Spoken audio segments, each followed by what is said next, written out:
Fala galera, tudo bem com vocês? Aqui é o Jeff Hotmail e vamos para mais um vídeo de Brasileirão. Agora vamos falar da edição de 2011, o ano do Penta do Corinthians, né? O Corinthians foi pentacampeão e foi ali que o Corinthians começou o embrião, né? Aliás, o embrião desse time começou em 2010, meados de 2011, né?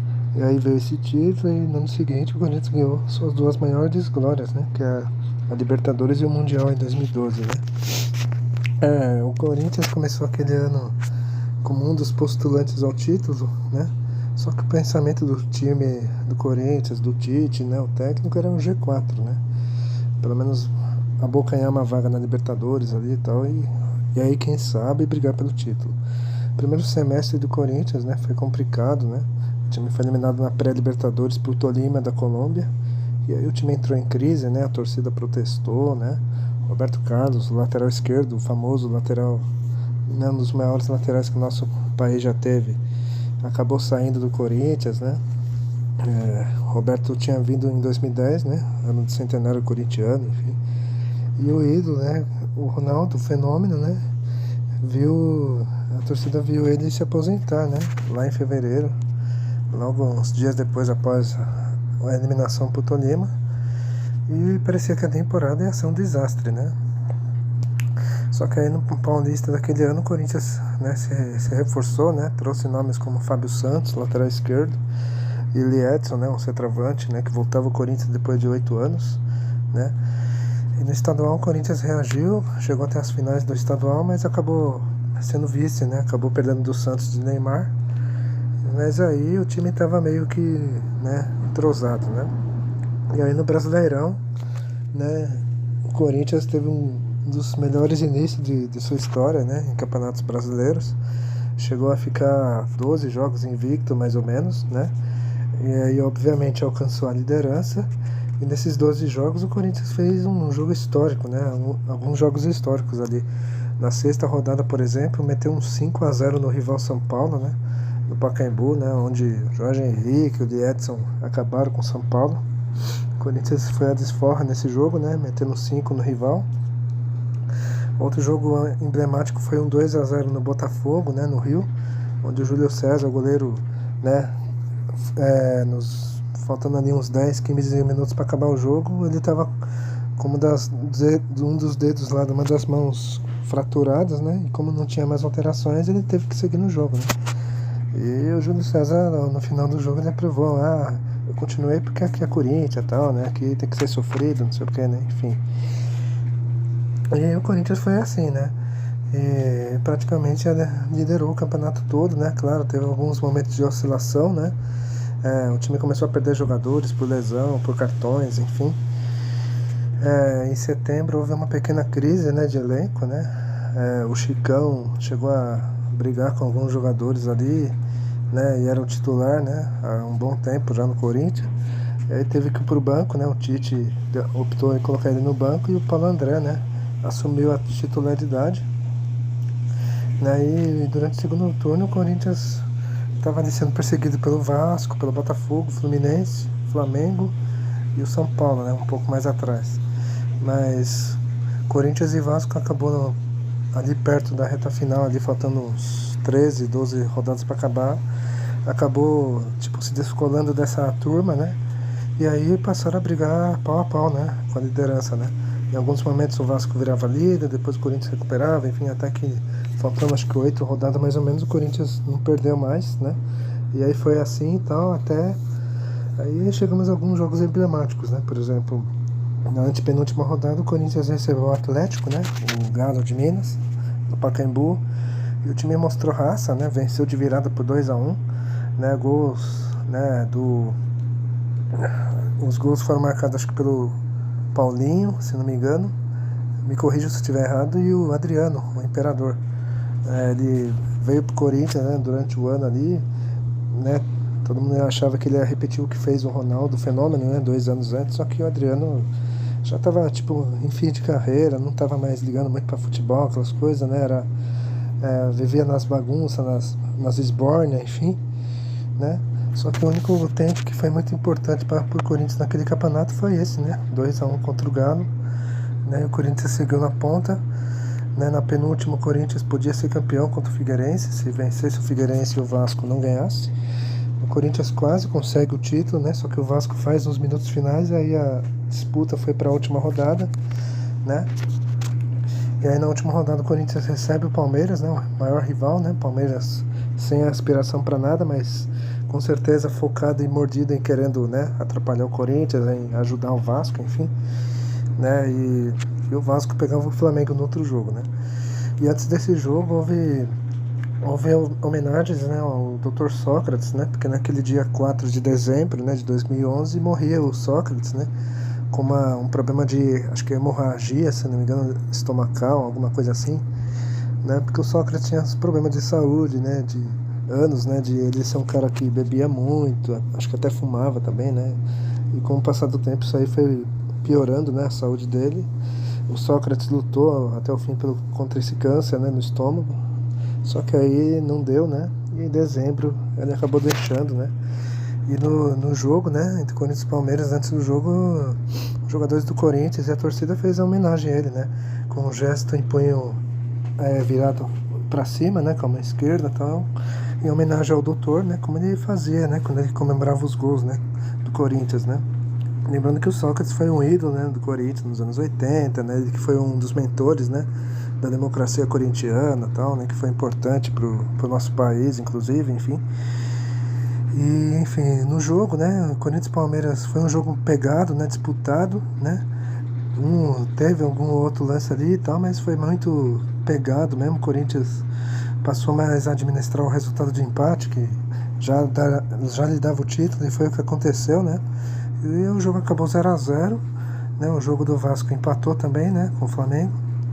Com isso, o Corinthians era campeão brasileiro pela 5ª vez, né, era o pentacampeonato, né, um time que fez uma campanha sólida, né, merecida, né, porque o Corinthians foi o melhor desde o começo, né, teve uns momentos de oscilação ali e tal, mas o Tite soube, né, pegar o grupo na mão e reorganizar a casa, né, o Corinthians teve a melhor defesa, né, acho que sofreu 36 gols, o ataque não foi um dos melhores, acho que foi o 3º ou 4º melhor ataque, se eu não estiver errado, fez 53, né, e o time fez uma campanha com 71 vitórias, 20 vitórias, né, 9 empates e 7 derrotas, se não me engano. E é isso, né, a campanha foi muito boa, né, era um time que, se não era um time com jogadores estrelares, mas era um time unido, um time forte, né, um time com uma pegada forte, enfim. E esse foi o embrião para que o Corinthians ganhasse aqueles 2 títulos que eu falei no ano seguinte, né, a Libertadores, né, que era até então o maior desejo do Corinthians, né, um time que nunca tinha Libertadores, aí o Corinthians acabou com esse estigma, né, e por fim o Mundial de Clubes, né, esse aí sendo o 2º título mundial do Corinthians, né, o primeiro foi naquele polêmico 2000, né, que muitos rivais sempre falam, né, que não vale aquele Mundial, porque o Corinthians ganhou aquele Mundial sem ter Libertadores, enfim, isso aí é outro assunto, né, isso aí é uma pauta para outro assunto, enfim. E é isso, né, vamos falar do time base do Corinthians, né, o time campeão, né, o Júlio César no gol, né, a defesa os 4, né, Alessandro na direita, Fábio Santos na esquerda, a zaga era Paulo André, né, e Leandro Castan, lembrando que antes o Chicão era o titular, né, aí houve aquele problema lá em setembro e tal, e aí ele sai, né, Paulo André assume a titularidade. O meio campo às vezes era 3 e às vezes era um quarto, né, o meio era Ralf, Paulinho e Danilo.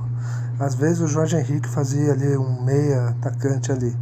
E o ataque, né, Jorge Henrique, Lee Edson e o Sheik, né, o Emerson Sheik. Enfim, estamos com 9 minutos, agora vamos continuar falando do restante, né. Vamos para a surpresa daquele campeonato. A surpresa daquele Brasileirão foi o Figueirense, né. O Figueirense foi uma grata surpresa, né. Em 2006 o Figueirense já tinha feito uma campanha surpreendente, né, chegou até a frequentar o G4 ali e tal, né, mas aí o time ficou para trás e acabou ficando em 7º, né, o Figueirense que naquele ano de 2006 revelou jogadores como Soares, Cícero, né, e esses jogadores jogariam em times grandes, né, futuramente, enfim. Mas em 2011 o Figueira, né, era o ano da volta do Figueira, né, primeira divisão, e o Figueirense não fez feio, né. O Jorginho era o técnico do Figueirense, o Jorginho, aquele mesmo Jorginho, né? Como jogador foi tetracampeão, né? Com a seleção em 94, né? Então ele era o técnico, né? E o Figueirense tinha um time jovem, né? É um time de jogadores ali pouco conhecidos, né? Tinha o Wellington Nem, tinha Fernandes, né? Esse aí é um ídolo do Figueirense, né? Se não me engano, acho que o Wilson tava no gol. Era um time interessante ali. Né? Esse o primeiro turno do Figueirense foi mediano, o segundo turno do time foi aqueles, né? Mostrou força, né? Faltando acho que 7, 8 ou 6 rodadas. Acho que faltando 8 a 6 rodadas para acabar o campeonato. A arrancada que o Figueirense estava tendo. O Figueirense frequentou o G4, né? E chegou até a sonhar com o título. Ou seja, a diferença estava entre acho que 4 pontos pro líder. Né? Em uma das rodadas ali, o Figueirense chegou até a sonhar com o título, né? É pra você ver, né? Mais um pouco ali o time teria brigado, né? Não sei se teria força para ganhar, mas teria brigado ali. Na reta final ali, o time despencou, né?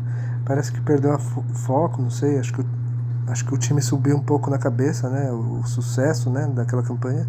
E aí o time não conseguiu vaga na Libertadores, né? E acabou ficando em 7º lugar, né? Repetindo a campanha de 2006. E é isso, né? O Figueirense foi a última boa campanha do Figueirense no campeonato. Depois o Figueirense acabou sumindo, né? Tipo, caiu em 2012, retornou em 2013, ficou na elite até 2016, quando ele cai, e aí a ladeira abaixo do Figueirense, né? Até os dias atuais aí. Atualmente o Figueirense está na 3ª divisão, né? Série C. E o Figueirense busca um rumo, né? Busca voltar às glórias que ele fez, né? No início do novo século, até 2011 ali. E enfim, agora vamos para decepção, né? E eu vou colocar o Cruzeiro como decepção, né? Naquele ano o Cruzeiro por muito pouco não sentiu o gosto do rebaixamento, né? O time azul do início estava na parte de cima, né? Tava ali, não no G4, mas estava ali no meio de tabela, né? Ou às vezes subia para 8º, 6º ali, sabe? Tava oscilando ali, mas não tava tão perigando assim. Só que aí depois o time entrou numa queda brusca, né? E aí passou a brigar para não ser rebaixado, né? E o medo da torcida do Cruzeiro era ver seu time cair pela primeira vez, né? Só que aí nas últimas rodadas o time mostrou força, né? Especialmente na última rodada. Na última rodada o Cruzeiro recebeu o maior rival, né? O Atlético, em 7 Alagoas, né? E o Atlético podendo rebaixar o Cruzeiro, né? Se ganhasse o jogo. Só que aí o Cruzeiro massacrou o Galo, meteu 6-1 no Atlético, sendo que fez, se não me engano, 5-0 só no primeiro tempo. No segundo tempo o time administrou ali, controlou, né?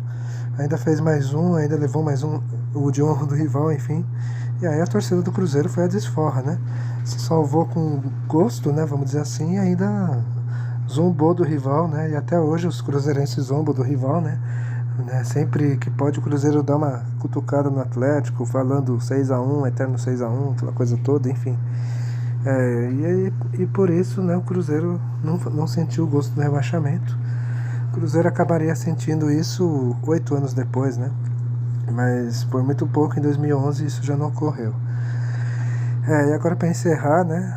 O jogão daquele campeonato foi aquele, né? Santos 4, Flamengo 5, né? Aquele jogo, né? Que até hoje, para mim, é um dos melhores jogos, né? Que se tem no futebol brasileiro e, quiçá, mundial, né?